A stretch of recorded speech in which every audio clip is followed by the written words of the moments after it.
Hey everyone, welcome back to Let's Just Talk with Kristen McIntosh, the podcast where we have real conversations about life, careers, dreams, and everything in between. I'm your host, Kristen McIntosh, and today we have a fantastic guest joining us. He's a film and TV actor, an extraordinary thespian, a really good friend of mine, Kenneth Nance. Kenneth has been making waves in the industry, bringing compelling characters to life on television shows that are really hot right now. I'm serious, from Hulu to Netflix to HBO. Today, we're diving into his journey, the highs and lows of the acting world, and what it really takes to make it in film and television. So grab your coffee, get comfortable, and let's just talk. Look, the entire time she was giving that intro, I was looking around trying to figure out who she's talking about. No, thank you. Thank you for having me. Kenneth, welcome to the show. How are you today? I am great. And you know what, for the audience, I want y'all to hear how much of a sweetheart Kristen is, right? Aww. So like on the way in here, we were walking toward the room and like we were walking past this guy and he just completely ripped ass, like farted, and the smell hit me right when she turned and she mouthed the words, "Did he fart?" My mouth was open. I couldn't hold it back. It was one of those moments where it was like, what is going on here? My mouth was open, dude. How rude. Yo, the sweet thing is she mouthed it. Now I would have said like, what the fuck? But and I'm sorry, excuse my language. But no, that was Kristen's a sweetheart. It's an honor to be on this show. And this particular episode, I'm gonna be asking Kristen questions too. So this is gonna be Go ahead. We welcome questions here. Anything that can help the next. Why do you love acting? Oh my goodness. Oh yeah. He's already started. I haven't even gotten started with your questions yet. Okay. You know what? That's fair. That's fair. Okay. This is your thing. Do what you want to do. Okay.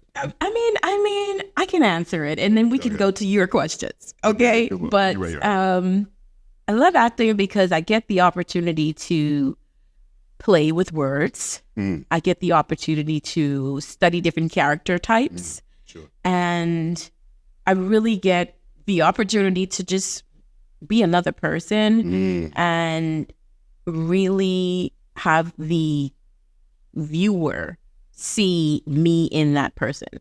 And a lot of people don't know that there's a lot of work that goes into bringing a character to life, you know, canceling out all that is you temporarily to bring just these words to life. I see, I'm keeping myself from saying something because I had a follow-up, but go ahead. Kenneth, we're so happy to have you here. Let's start at the beginning, okay? Okay. What first drew you to acting? Oh, man. Was there a particular moment that made you say that this is what I want to do? In the third grade, you're taking it back. I know, right? I've always had a wild imagination. Like my sister would be like, you will sit in your room and play with your toys for hours, and I'd get bored after like 10 minutes. And I never thought anything of it. But in the third grade, in the school play, I got a part of, I'll never forget it, I still remember the words, Benji the Bugle Boy. And I got to sing in front of the crowd for the first time. And being able to perform that and utilize the gifts that God gave me, it filled me in a way that's indescribable. And it's a feeling that I continue to chase to this day. That's probably what started it. What started it? Yeah. Oh my gosh. Since you were 3 years old. Kenneth, I didn't know you sang. I do a little something. A little something? No. Like, no, don't play around like that. Now that you said it, I kind of want to, I might want to play around and have you sing. Listen, let's talk about that. I can hold a note. That was third grade. Look. I could definitely see you in Hamilton. I would love that. I don't even like musicals like that. Really? But I don't. Hamilton, I saw Wicked a couple weeks ago, and I was like, oh. Blown away, gave you goosebumps, didn't it? My God. Amazing. I loved it. I downloaded the soundtrack. downloaded the soundtrack for the play. Like, I was hooked. Maybe that's a start. Maybe that's the start of something new right there. I could dig it. I could absolutely dig it. I would definitely give it a shot, yeah. I think a lot of people have this glamorous idea of Hollywood, but you and I know it's not all red carpets and premieres. What's something about working in film and TV that you've discovered all these years that, might be a surprise to some people? That's a good question. I would say the payoff isn't what you would think. A lot of people, when SAG went on strike, they were like, this is just the rich getting richer and complaining about not getting paid enough. You really don't get paid that much to be an actor compared to what you have to spend in order to even get your foot in the door. Someone came to me the other day and they were like, I want to be an actor. How do I get on TV? All that kind of stuff. Okay. You need an actor's access account. That costs money. You need headshots. That costs money. You need classes, training. That costs money. You need an audition setup or someone to tape your audition. That costs money. To be able to upload your auditions. If you don't have an Actors Access membership, that costs money. Transportation to set, that costs money. Like, you can't just act and not have some form of income coming in. It's not one of those type of things. And typically, when you're first coming in, you're getting co-star roles, with the exception of certain guest star roles. So you're getting paid what's called scale, which is $1,000. I think it's like $1,400 now. Is that? I think it's 15. 15, 14? Okay. 13 to 15 a day. Right. And that's before your agent gets their 10%. That's before your manager gets whatever percentage they've got. Considering they did not negotiate an additional 10% of an agency fee. Right. So, and all of that is before taxes. So you're likely walking away with something in the hundreds, and you have to be able to live and to afford class. It's like, it's not just some cheap thing that you can throw your hat into if you want to be good at it. Booking is hard enough, but it takes time, and it's not a get rich quick scheme. It isn't. And I honestly believe that you have to be truly dedicated to want to do this. Although money is not a priority for some actors in the beginning, because, you need to, like you said, training. That is the first step, I believe, that every actor has to make in order to succeed in this field. You need the education. You need to understand what acting is. You need to understand if you're good at it, and that may take months. It may take years, but that is the first step. So what I always tell people when I hear them say acting seems expensive in the beginning is, honestly, take it one step at a time. It's like starting a business while you're working a full-time job. That part. Never quit a full-time job to do acting unless you have been granted this big role alongside Denzel Washington or Oprah. Yeah. But, continue working. And I think that changes the scope of things in the beginning of an actor's career. It makes things a bit more easier for the actor. Yeah, and also you can't be scared to invest in yourself, right? This is true. A lot of You'd invest in any other business, a candle business. People are scared to spend money, and that part, I've never really got that, because like, if you're really passionate about this, it's going towards something you want to do. Like, definitely vet the things that you place money in, but don't be scared to, if you're trying to go to a class, spend the money, go to the class. You'll make it back, especially the more you start booking and the more you start seeing those payoffs happen. It's, what is money to your dream, right? Like, be financially responsible, but you have to invest what you have. Otherwise, what do you have it for? Exactly. And honestly, there are some platforms out there that offer education on acting. I always tell people, if you don't have the money to do training at the moment, YouTube University. Oh, man. Masterclass. In everything. YouTube. Oh, man. Follow every casting director that you've ever seen show up on social media. They post content that's free knowledge Free knowledge. 99. And then having patience is important because you may not have the money to get into classes. You may not have the money to get the headshots, but what you do have, you have will, and you can willfully find yourself on YouTube researching where you can start when you do have money. Patience, you're going to need an abundance of patience if you want to make it in this industry. Faith, I think. Oh, God. I think faith is the big one for me, is just knowing that it's calling you from the inside because you already have it.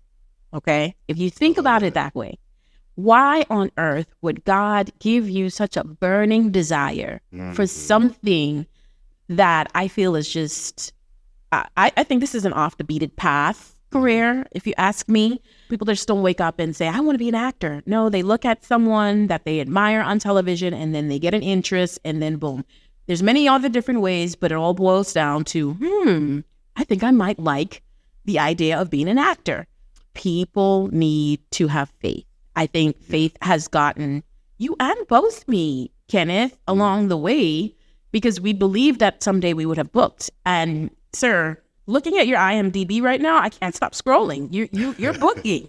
You're booking. That's all people want. It has been a long road. I am very blessed. I am very Yes, you are. Very fortunate. You've played some amazing roles, Kenneth. I have. I've been very fortunate, very blessed. All of them have their own story. All of them are near and dear to me. So I definitely give God the glory. Do you have a favorite or maybe a behind-the-scenes story that sticks out in your memory about one of these bookings? Okay. I don't want to be the one to tell about your bookings. Why don't you tell us? Oh, yeah. Ironically, probably, I have two stories that stick out to me the most, 2 or 3. One of them was from actually a web series that I did called Have a Nice Day. They rebooted it later on called Have a Good Day. But Have a Nice Day was so significant to me because it was the first time I switched my style up. And it was the first time also, it was when web series were really popping like that. Mm-hmm. Mm-hmm. And they uploaded it on YouTube. It was the first time that I saw how people reacted to my character. And because I switched my style up, me and this character had more of a connection. His name was Matthew J. Curtis III. So I got really protective over a character for the first time when people were online. I'll never forget, I read a review and they were like, one of the standout characters from the series is Matthew J. Curtis III, played by Kenneth Nance Jr., who is a character of such vile depravity that he may have been written by Charles Dickens himself. That was magically said. Okay. I hollered. I posted it on my Instagram. I'm like, this is the biggest compliment I've ever received. But Matthew isn't a bad guy. And I got defensive over it. But getting that was such a blessing because it showed me that I can act.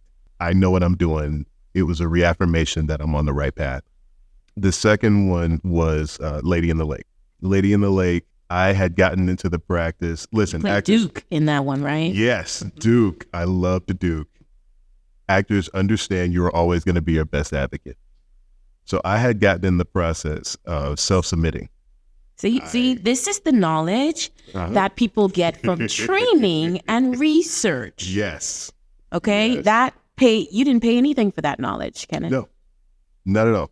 That I had gotten in the practice. I'm always going to self-submit because I'm my biggest advocate. Now, I have agents in LA, New York, Chicago, and in the Southeast at the time. But even still, like, no one's going to hustle for me like I hustle for me. And I love my agents. But I made it a habit. Every day I'm going to go on Actors Access and I'm going to see if I'm right for something. And this story showed me, like, don't look down your nose on anything. So I saw this role, and at the time it was called Flamingo.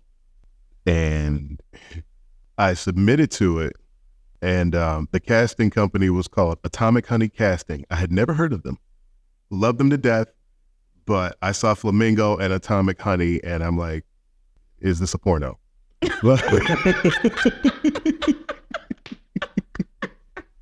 So, but I submitted because I'm like, you know what? I'm going to do my best to get myself out there. They sent me the audition. I'll never forget it. I looked at it. I didn't even want to do it. I'm like, man, whatever. So I'm knocking it out. Sorry. You know I ain't lying. You know I ain't lying, because you heard that and was like, oh. We've all been there. So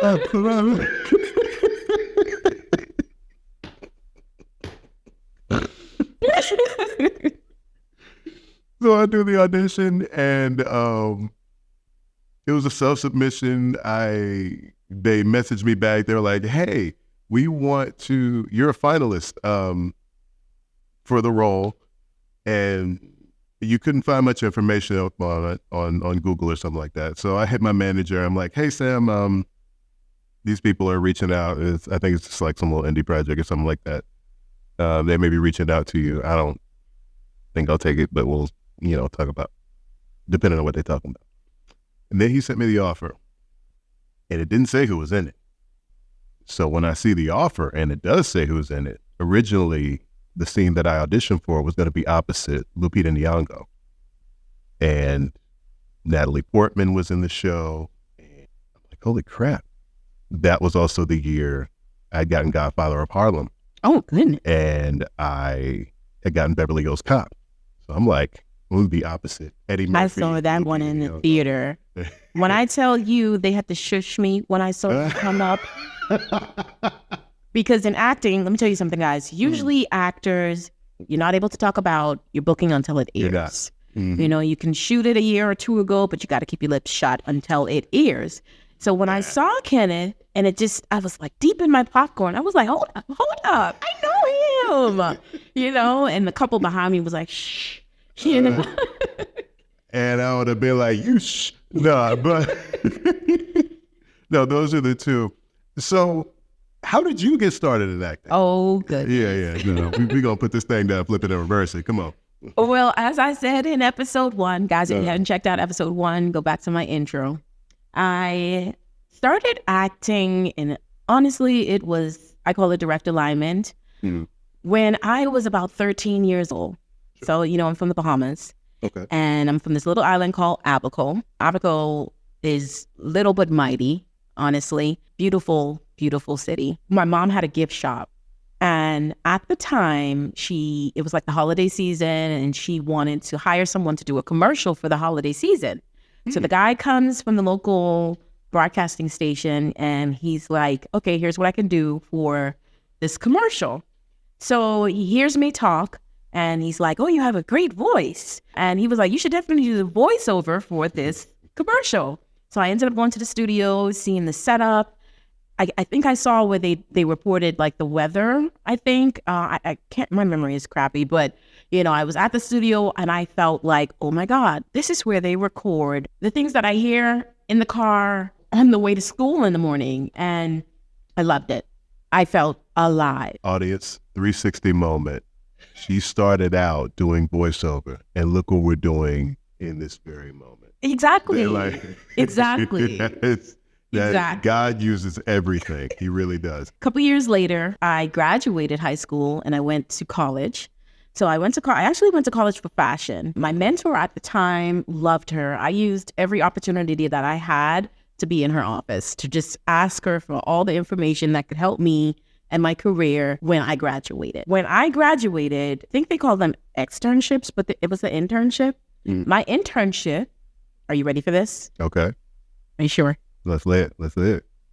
My internship was at Atlanta Models and Talents. Wow. Shout out to AMT. Yes. Holy smokes. Yes. And at the time, I had worked with Susan Fresno, and I think it was Sarah Carpenter. And I think Sarah is still there, if I'm not mistaken. I loved every moment of it. My primary job was to assist in the admin section. I solely assisted Keela Starr at the time. She was their print agent. And I really loved her process. I loved seeing her go through the submissions. I think one time we had a conversation about what to look for in a headshot. What is the best look to have in a headshot, all these small little things that we now know is important to us booking. After that, I said, I need to know more about this industry. I took a business of acting class. And guess where I take it? Where'd you take it? I can't remember the name of the studio. I can't remember the name of the studio, but it was with the guy who now runs AMT. He's like Jason Lockhart. Yes, it was at his studio. Do you remember what his studio was called? I did not know he had a studio. Either he had a studio or he was a coach. So he was hosting a business of acting course. Okay. And I really hope I remember this story correctly, but I remember it being Jason. I seriously remember it being Jason.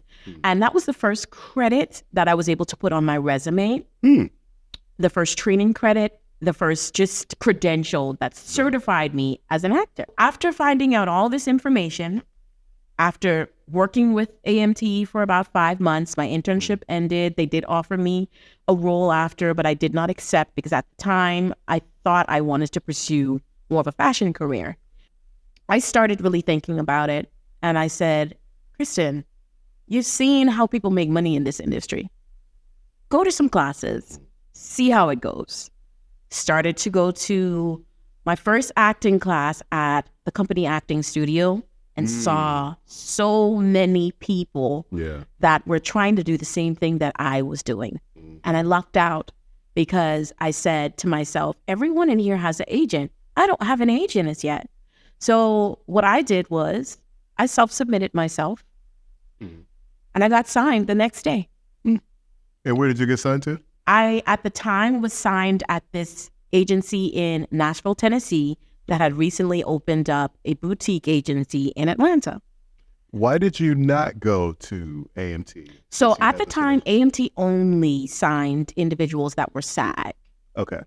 And I think there was some time in between me leaving the internship to working while training. So it had been about a year and some. So it wasn't like 2 weeks, I decided to, hey, go back. Because I definitely would have worked my skills. Trust me, I would have. But at the time, you know, what I admire most about myself is that I'm realistic.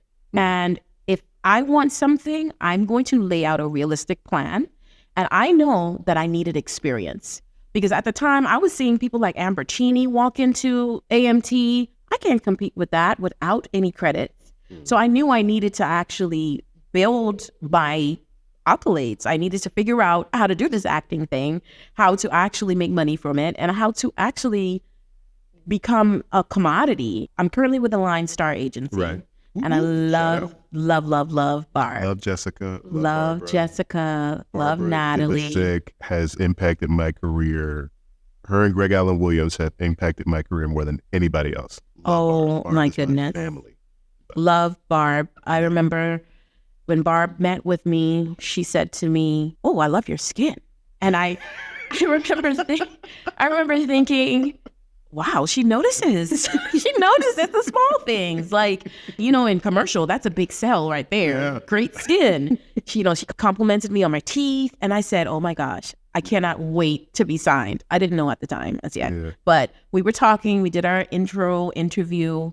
And I just talked to her about how passionate I was. I did feel and you can resonate with this, I felt like it was time to leave Nashville, the Nashville agency. And I got the opportunity with Barb.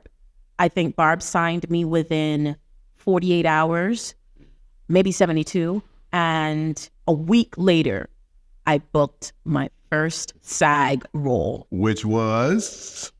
The Oval on BET. Yes. Out to TP and BET. I really felt like this was meant to be because I was hesitant about leaving my first agent. I felt like, okay, they took a chance on me. Booked a lot with that agency. I was in Nashville like every other week. Yeah. I felt like it's time. Mm-hmm. You know, every actor knows when it's time.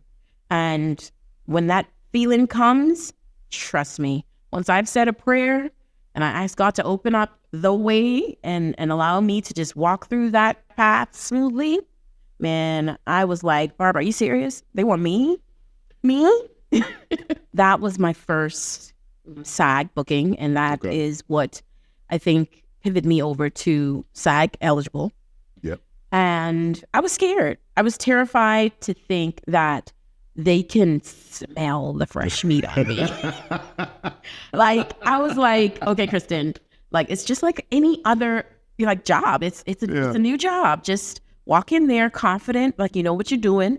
I think when it was time for them to, because the studio is huge, to bus us over to the set for the day, I think I was getting on like the wrong shuttle. While we were being bussed over, her character's name is Nancy, and she just started singing a gospel song. I don't remember the song, but I do remember some of the words out of the song. I think she was saying about, God, look at what you've done. You've brought us this far, something like that. Mm-hmm. In that moment, I'm very mindful and I'm very grateful for even the smallest opportunity that comes my way. When we did arrive and we got off and I was saying, they tell you don't say anything, but I was saying hello to everyone. Yeah. And people were like, oh, you're so kind. You're so friendly. I'm like, yeah, because I'm like, I can't stop it. I can't stop it. Like my voice is like 2 octaves up. It was that moment that made me realize this is exactly where you need to be and continue going on. If you do not book another gig in this year, you'll still be all right, because you didn't expect to book this gig, and look at how great it feels to walk on this set, even if for a day. That day made up for all of the 200 some auditions that I had that year. Let me ask, because that kind of made me think of something else. What is the biggest thing you have learned about you while exploring this craft? I've learned that I read people really well. I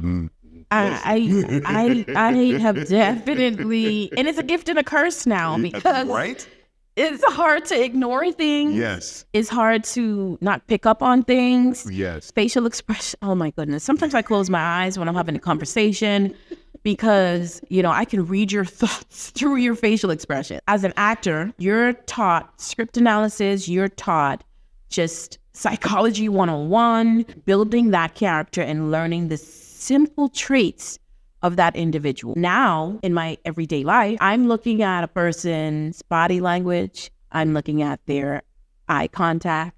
I'm looking at, their forehead muscles.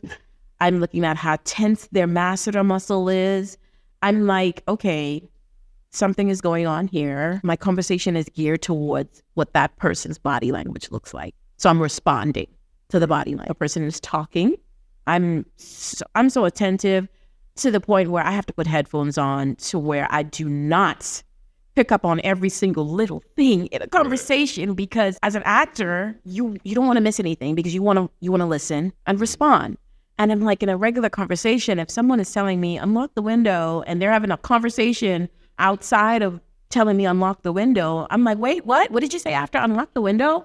Like, I'm just trying to hear every single thing. And it's getting better. I do love that I'm now more attentive, but oh my gosh, in the beginning I was like, why am I picking up on every single little thing? It's annoying. Yeah. It is a definite gift and a curse. What about you? Don't skip your experience. What about you? Which one? What has your experience been since being in this industry that may have been a gift or a curse? So I have 2 things that really stick out to me when I hear that, right? The first is I've always been a deeply empathetic person. I remember talking to Jessica, and she was like, Kenneth, part of the reason that you're so good at this is because you feel everything so deeply. And I've always kind of had that sense of empathy. And one of the coaches that I had while exploring, being on this path, shout out to Vince Bassani, like, your empathy is your gift. It's your greatest gift, because you can understand a multitude of different perspectives. Yeah. That kind of helped me channel the empathy that I have towards something that'll help me accomplish the gifts that I wanted. Because having empathy can be a curse. Because, like, you take things personal that may not necessarily be personal.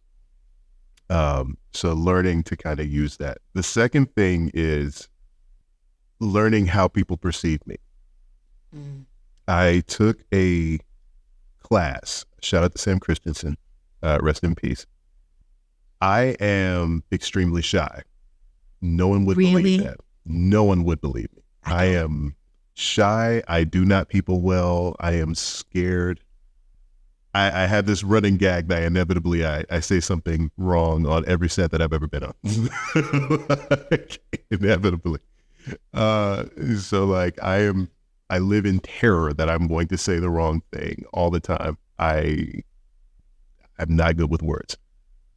But for some reason, people always perceive me as the super confident person. And I never knew that.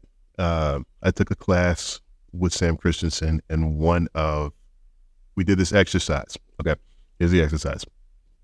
One by one, I'm going to call every one of you up. I'm going to give everybody in this class a sheet of paper with a bunch of adjectives on it. You're going to sit in this chair in front of the whole class and not do anything for 2 to 3 minutes. Everybody in class is going to check off what adjectives they see when they look at you. Oh. And once you gather all those pieces of paper up, you look at the ones that you see checked off more often. And that's what you need to understand about how people perceive you. One of the main ones that I saw was confident, proud, strong.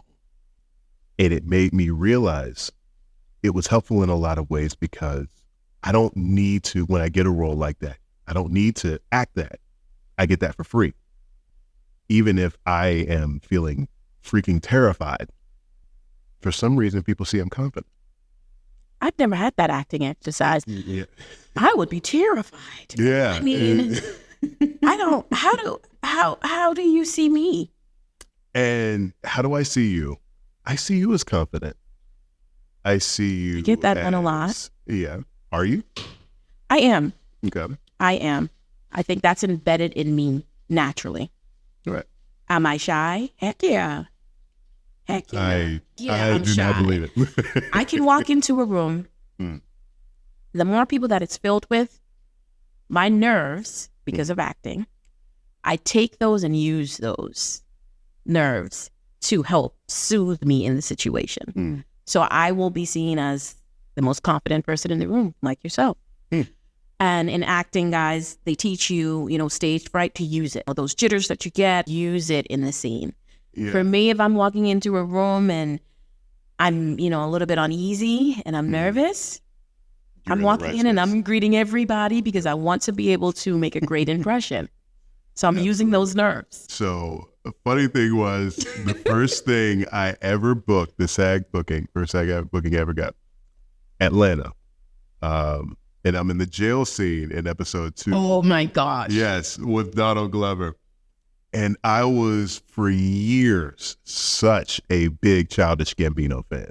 That episode made that Let me tell you, people that was around me that saw your scene in Atlanta were like, yo, you know how many people have been in that situation? I was like, what? Like, it was spot on. And Kenneth, I know you haven't been to jail a day in your life, but you played that character so well. Let me give you another example of how God uses everything. I used to be a correctional officer. Oh my goodness. Direct alignment. So I actually did spend a lot of time in juvenile correctional center. So I knew what that process was like. I knew what to do because you see things on both sides of it. Roles I get called in most often for are either cop or criminal of some kind. So yeah, like God uses everything. And that was I was not the biggest fan of that job, but God uses everything. He really does. And that's an example of it. But I was such a big Gambino fan. This is why I say, like, inevitably, I'll probably say something. But it's okay. So I'm talking to him, and he's the friendliest guy ever. He really is. I'm like, man, I'm such a big fan of yours. And he's like, oh, man. Did you get any pictures? Thank you so much for doing the show. I did not. Don't you hate? Yeah. And one rule on set, you cannot take any pictures. Do not ask. You look unprofessional. Exactly. Even with meeting Eddie Murphy, like I wanted so bad to ask for him, but I'm like, you know what? My work on the screen will be our picture together. That's fine. Yeah. How many years later was it? Okay. Can we segue to that for a moment? I know, like I was talking about the Atlanta story, but this is important for actors to hear, right? The perception is that you're getting something, you book something, you work on something, and it's going to come out in a couple months. 2024 was the most that I have ever appeared on screen. I did Lady in the Lake, came out in 2024. Beverly Hills Cop came out 2024. Carry On came out 2024. I think The Shift, Outer Banks, all those. Most of those were shot in 2022. I saw you in Reasonable Doubt as well. Reasonable Doubt was actually, that was the first thing I ever worked on in 2024 that came out in 2024. So I was actually like, but most of that was filmed in 2022. Which is why if you look at like Beverly Hills Cop and you look at Reasonable Doubt, I look almost completely different because I had a significant weight loss. But understand that it takes a while. Don't be disheartened when the thing that you shot doesn't come out when you want it to. Oh my God. Which is another reason, like, be careful about bragging to your friends. Because you might get cut out that scene. You do not know. Yes, it has happened. It has definitely happened. But don't get disheartened. You may get cut out. Your scenes may be cut short, what have you, but you still did the work. You have to find something about the work that you're doing that's fulfilling to you, because ultimately you don't have any power over the editing. And if somebody doesn't use something that you gave, that doesn't make you any less of an actor. That's one of the hardest things you can deal with as an actor, is being left on the cutting room floor, especially when you're like, I'm finally breaking through. This is my moment. And you don't get that payoff. So you have to find satisfaction. You get the payoff. You do get paid for it. You do. Oh, look, right? So, yeah, you get paid for it. Yeah. But you know, that visual assurance. Yes. Sometimes it's delayed, but you still get the credit. Delayed. And you do still get the credit. Like, but be of good courage, be of good faith, trust that your time is coming.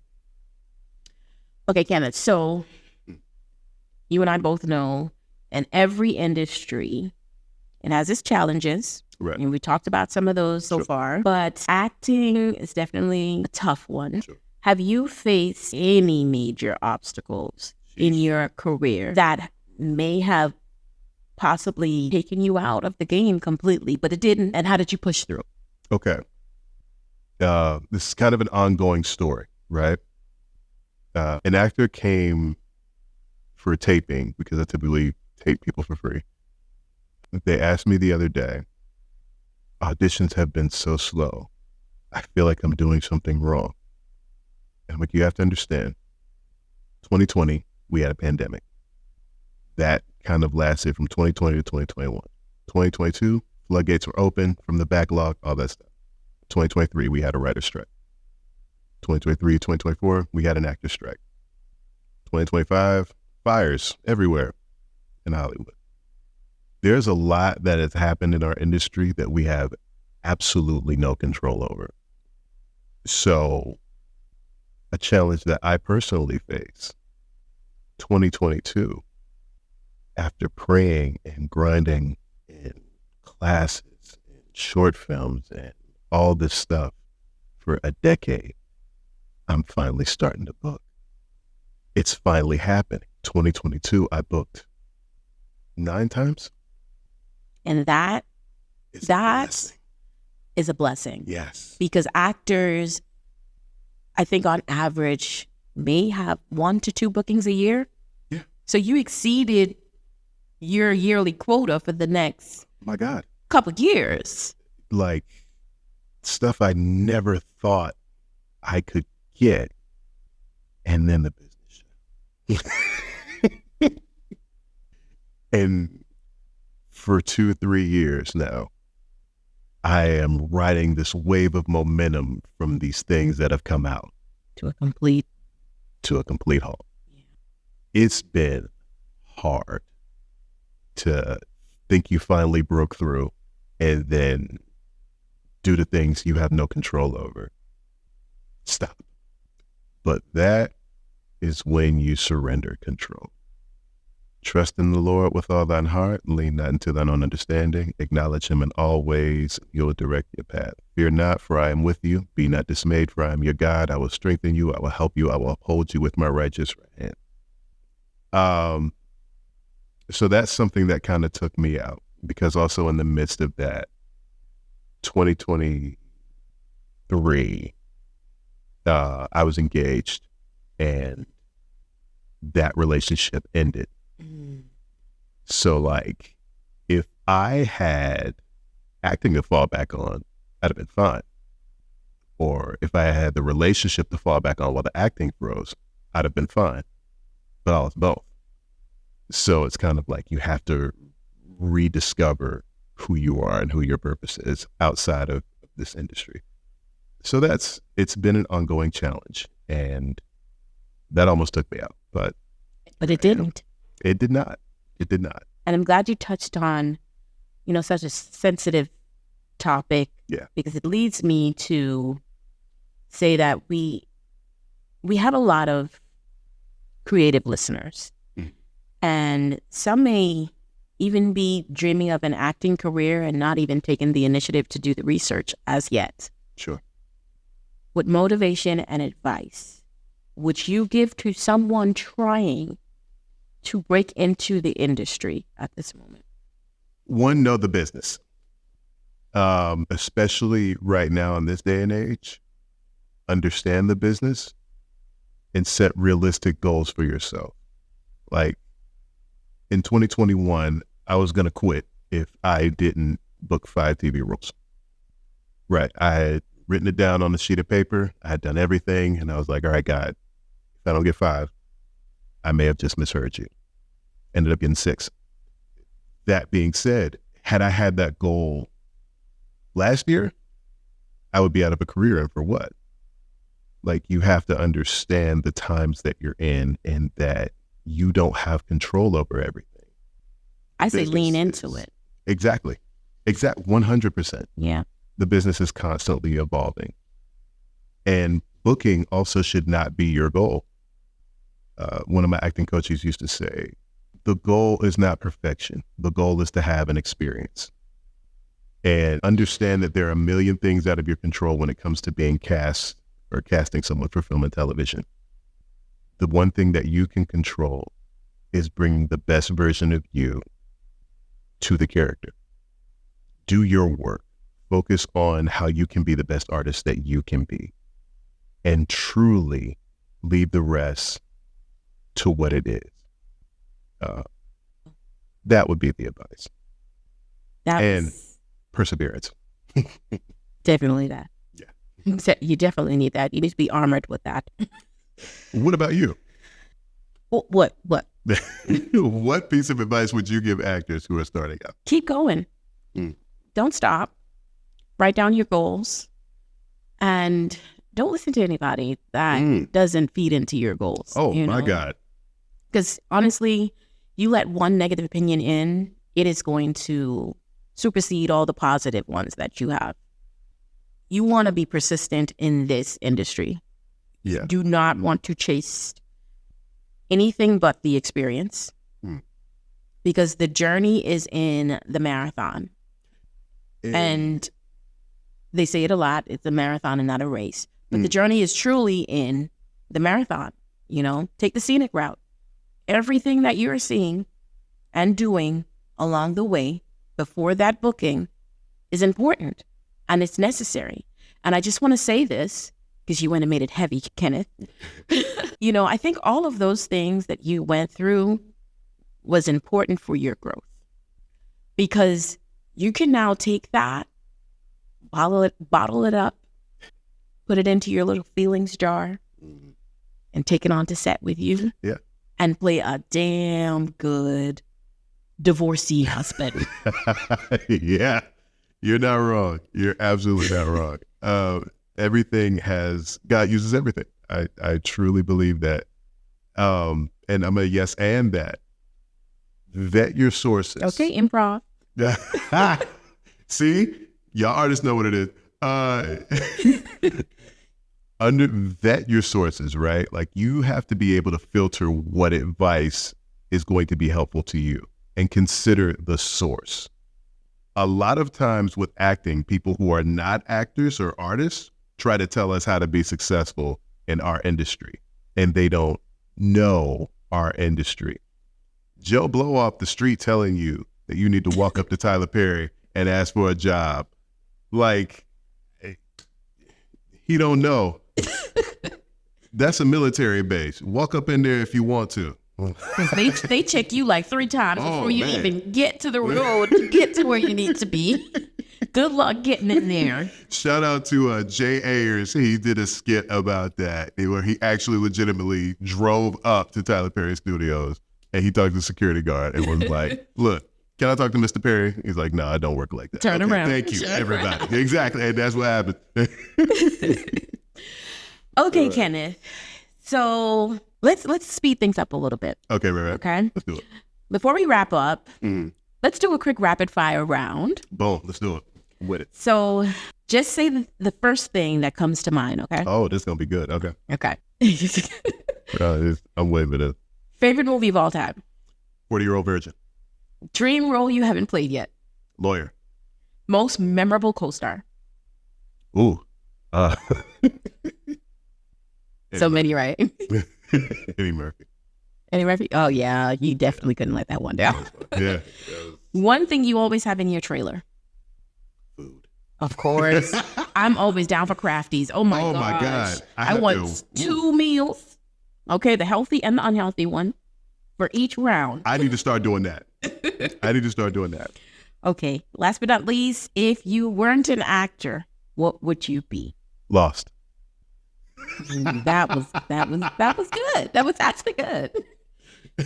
That was good. That was good. Man. Okay. So what's next for you, Kenneth?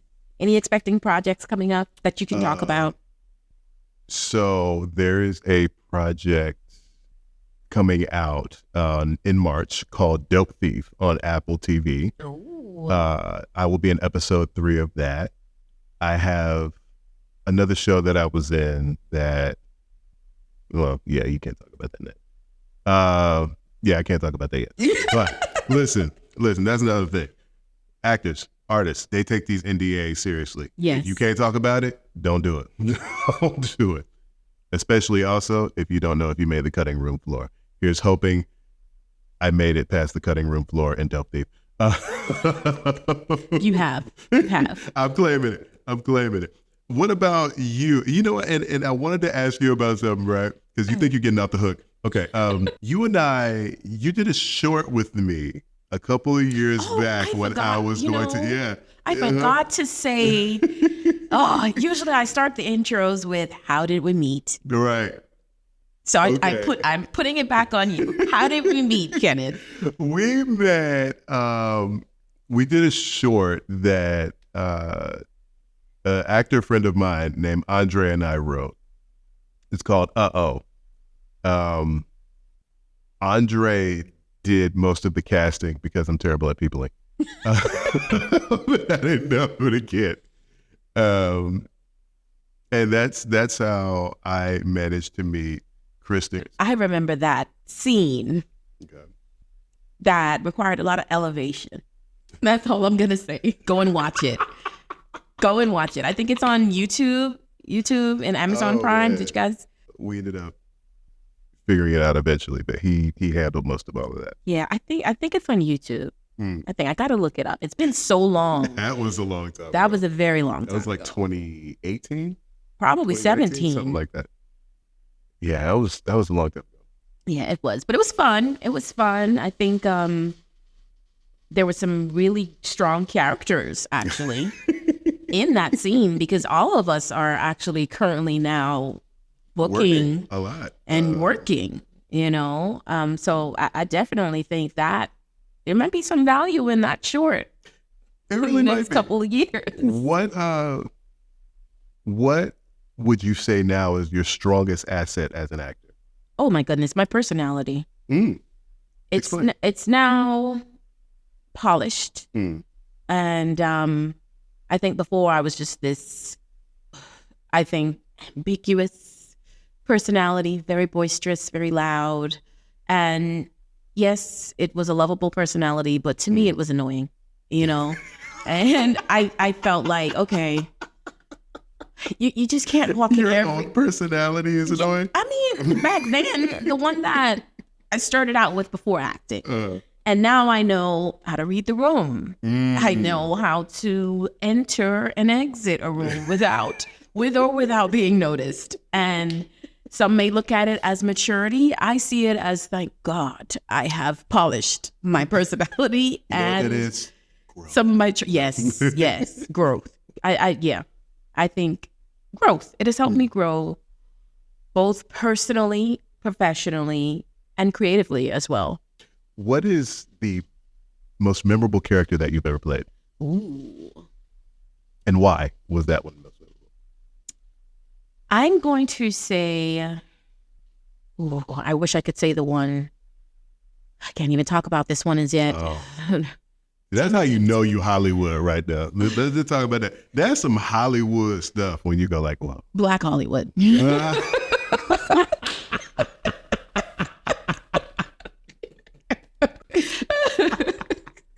I can't talk about it as yet, but the most recent role that you've had, yes. Yeah. Well, that was taped. When was that? That was taped last year. Can you talk about why it was a memorable She role? stood for something. I love that. She stood for something. People paid attention to her and what she said. And I would say there's a lot of information that can be taken from the scene and used in everyday life right now. So this leads me to this, all right? Mm-hmm. You've had a bunch of different roles on a bunch of different shows. The Oval, there was another, well, you know what? No. I just can't get too deep. I have your IMDb pulled up. I got to remember what I booked. What was your favorite audition? Oh, so, oh gosh. I can't let my mom listen to this one, but I actually auditioned for Atlanta. Did you? Mm-hmm. And the role that I auditioned for was a crackhead. Really? I didn't get it, obviously. But that is the first role that I was able to enter into the scene without any makeup. I didn't even fix my hair. I think I took my cleaning t-shirt that I usually use, the one that has all the bleach stains in it. I love this. And I was able to actually play. Now, when I did see the person that booked the role, we looked the same in terms of how I portrayed that character to look. But she did look a bit older than me. And that character played a mom. So I can see, when it got time for them to make a decision, she looks like the daughter instead of the mom. So that may be one of many reasons why I didn't get it. But I enjoyed it because it was fun. I usually get, a lot of district attorney, lawyer, doctor, nurse, or mom auditions. And all those roles have something in common: prim, prep, proper. I was able to I had the shakes, the itch. I mean, I had fun with it. I had fun. I loved it. I'm not trying to, win an award for being a crackhead, but I felt like I brought my best self to the role. Any role that allows me to step out of the norm, man. What was the last in-person audition you had? In the Southeast, we typically get self-tapes to the artists out there. What was the last in-person audition you had? It was a commercial for Stillwell Casting. Stillwell. Shout out to Stillwell. Yeah, it was a commercial. I have not had a in-person for film or TV And Ever? wow. Okay. No, I have. But post-COVID, they just slowed down. Yeah. Everything was Yeah, virtual. that's not- yeah. And so all of my film and TV are virtual because my rep in LA, you know, I love her. She's very considerate. She's like, Who you rep by in LA? so my manager, actually. Okay. So I'm repped by a line in LA. Okay. My manager also submits me as well. Dope. But she's like, I want to be considerate. I don't want you flying up here for a call, unless it's a callback. Mm-hmm. So usually when I guess she's negotiating, how they want to actually get me on camera is I get virtual. So a lot of my auditions are virtual. And the last commercial one, I think, what was required of me? I had to do a track star. So I had on work clothes and I had to run in work clothing and heels and oh wow, everything, a suit. And I had to stand in place and then take off. And they loved me because I got a call back. But I didn't book it though. I didn't book it. Mm-hmm. I think that was for Sprite. I think that was the Sprite commercial. That would have been nice. It would have been. It would have been. It definitely would have been. So you said when you were in Nashville, you did a lot of commercial work, right? Oh, yeah. Okay. I gave up on doing commercial gigs because I never used to have a commercial look and it would just make me mad. I just kind of wrote myself off. I can see you being a dad. Now I can too. Or coach. And let me go ahead and say for everybody out there, God uses everything. I booked my first commercial in 2021. That was one of the 6. And what was I doing in it? Singing. If you'll remember in earlier. The commercial? Yeah. I got to look this up. Part of that world. What was the brand? Okay, that was actually the funniest part, right? I did the audition. I didn't think anything of it. I did the callback. I'm like, I know I have a good chance because I could sing. And then my agent, Jessica, she'd call me and she'd be like, hey, you have this. You booked it. But I can't tell you who the brand is. What do you mean you can't tell me? I don't even know what I'm going to be doing. No, I can't tell you. So I called her back a couple days later.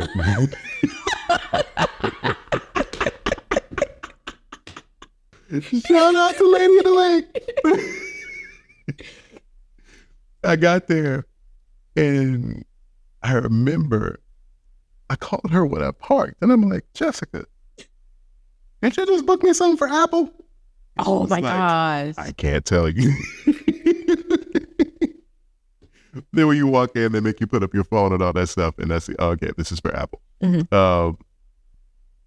So-called palm reader. Shout out to that.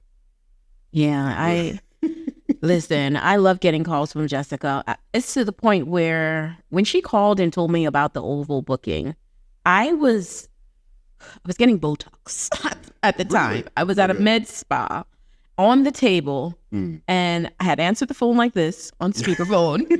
And the nurse, you can't see it, she was holding the phone out. Right. So the nurse, she was like, oh, you can take, and I'm like, Jessica, what's up? She's like, kiddo, look at you. You're already booking and you've only been here for a week. I'm like, what? And I jumped off the table. The nurse started celebrating with me. The whole office started like, oh my God, she's gonna be on TV. And I'm like, oh my God. I had a bit of shame afterwards because I'm like, oh my God, calm down. No, forget that. No, when you know how hard it is to book, listen. Man, especially first, when you first sign with the agency, they got to get used to submitting you and your look, your type, and see what works.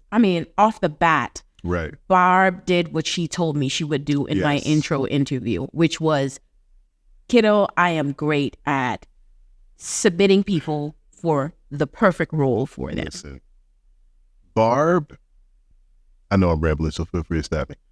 Barb, like I said, she's impacted my career more than anybody. I was with the Line Stars before Jessica even came on board. So the former owner, Barb and her husband Ray, moved down here. They had a school called Atlanta Acting Arts, and they also did headshots. Ray still does headshots, some of the best headshots ever. Shout out to Eichel Photography. I met them when they first came here because my agent recommended I get headshots with them. Barb is a former casting director. She could, kind of help direct it and raise grit with shots. And I formed a rapport with them. And I took some classes at their school. And we got to really get to know each other and like each other. And one day she just called me, hey, are you interested in this class? I'm like, yeah, sure. She didn't know I had been looking and submitting to managers for like 2 or 3 months and no one would hit me back. So when I told her, like, I joined SAG, I'm looking for I didn't tell her I was looking for managers. I'm like, she asked what was going on one day when she just randomly called me. And like, I joined SAG, just, waiting for stuff to pop off. And she's like, oh, okay, well, when you're ready to have that manager conversation, let me know and I can make something happen. And I was like, okay, I'm ready to have that manager conversation. Like, she didn't know. I just kind of told it to her. And she and I had like a meeting the next week and she introduced me to my manager and she acted, she was the liaison between me and my manager. And then later on, she departed from that management thing and she became an agent at Align Stars. So like directly, she has had more of an impact on my career as far as training, as far as submissions, as far as the business part of it, more than anybody else. So like when I say Barb is my family, literally like when that relationship ended, back in 2023 when I was engaged, she was one of the first people to call me and just be like, hey, are you okay? Like, Barb is my folks. And Jessica too, absolutely. I remember Jessica when she They're all great people up there. I think love Barb, love Jess. They're doing it to actually make a difference. Yes, they actually care. Barb actually cares about young people. Yeah, talking to Barb, I feel like I'm, speaking to a mentor when I'm talking with Barb. Oh yeah. I love how straight forward. She's gonna keep it. I love that about her. She's gonna keep it a buck with you. Exactly. And I have done nothing but well since I've been with Align. Yeah. And yeah, I know there's so much more great opportunities to come going forward as well. I'm like, if CAA comes knocking at my door, I'll still be like, let me take Barb with me. and Jessica and Katie and Natalie too, like such a great team. Jessica's like a mom, like Jessica's so sweet. Mm-hmm. Yeah. So Kenneth, this has been such a great conversation. It has. Thank you so much for sharing your journey and experience with us. Where can our listeners follow you and keep up with your work? You can follow me at you can follow me at Ken the sex symbol. No, I'm playing. Ken.the.actor on Instagram, or you can find me at Kenneth Nance Jr. on Facebook. And to everyone listening, thank you for tuning in to Let's Just Talk with Kristen McIntosh. Thank you. If you enjoyed this episode, don't forget to subscribe, leave a review because it helps, and share it with your friends. Remember to stay curious, stay motivated, keep the conversation going. And until next time, let's just talk. I love this. Like, subscribe, share.